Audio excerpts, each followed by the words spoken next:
Assalamualaikum warahmatullahi wabarakatuh. Saya David Fatoni. Kali ini saya akan membahas manajemen risiko terhadap pembiayaan pada bank syariah. Dalam kehidupan sehari-hari, kita sering mendengar kata resiko dan sudah biasa dipakai dalam percakapan sehari-hari oleh kebanyakan orang.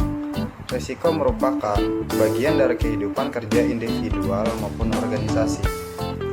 Sedangkan manajemen risiko adalah bagian penting dari strategi manajemen semua perusahaan. Proses di mana suatu organisasi yang sesuai metodenya dapat menunjukkan risiko yang terjadi pada suatu aktivitas menuju keberhasilan di dalam masing-masing aktivitas dari semua aktivitas. Fokus dari manajemen risiko yang baik adalah identifikasi dengan cara mengatasi risiko. Baik, yang pertama, definisi manajemen risiko atau risk management. Di atas dapat dijabarkan lebih lanjut berdasarkan kata kunci sebagai berikut. Yang pertama, ongoing process. Yang kedua, effectively people. Yang ketiga, applied in strategic settings. Yang keempat, applied across the enterprise. Yang kelima, decide to identify potential event.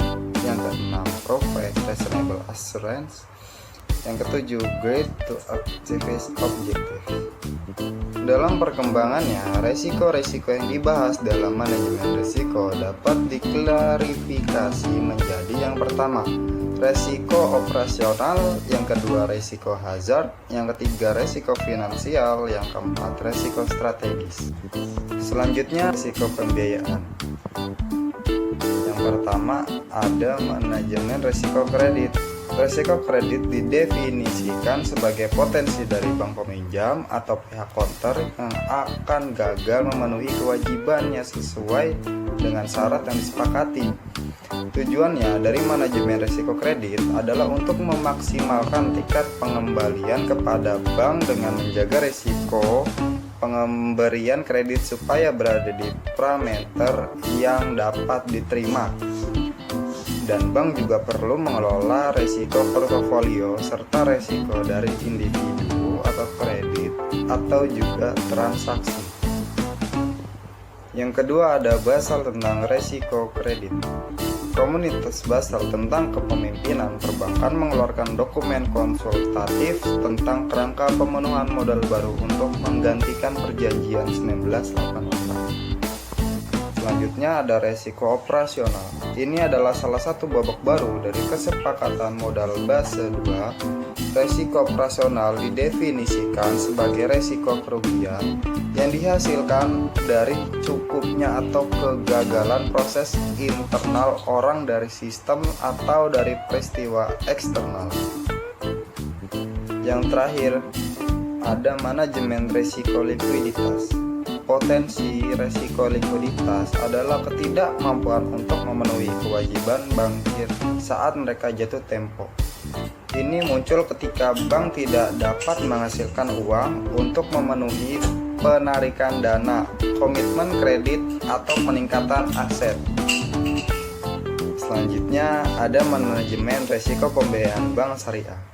Yang pertama ada resiko mudharabah, yaitu resiko yang terkait pembiayaan berbasis NUC. Yang dimaksud dengan analisis resiko terkait pembiayaan berbasis NUC adalah mengidentifikasi atau menganalisis dampak dari seluruh resiko nasabah sehingga keputusan pembiayaan yang diambil sudah memperhitungkan resiko yang ada dari pembiayaan berbasis NUC seperti mudharabah dan musyarakah. Yang kedua, ada pengendalian risiko pembiayaan. Risiko-risiko tersebut tidak dapat dihindari, tetapi dapat dikelola atau dikendalikan.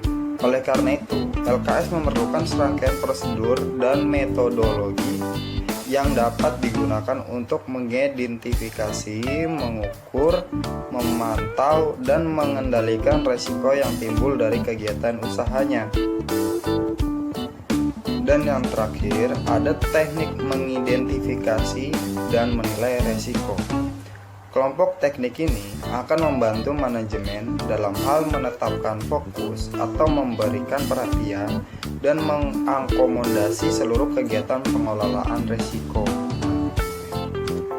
Dan kesimpulannya, resiko pembiayaan adalah resiko yang terjadi akibat kegagalan pihak lawan memenuhi kewajiban. Resiko pembiayaan ini seringkali dikaitkan dengan resiko gagal bayar. Resiko ini dapat mengacu pada potensi kerugian yang dihadapi bank ketika pembiayaan yang diberikan macet. Debitur mengalami kondisi di mana dia tidak mampu memenuhi kewajiban atau mengembalikan modal yang diberikan oleh bank. Sekian dari saya David Fotoni, mohon maaf jika ada salah kata. Terima kasih. Assalamualaikum warahmatullahi wabarakatuh.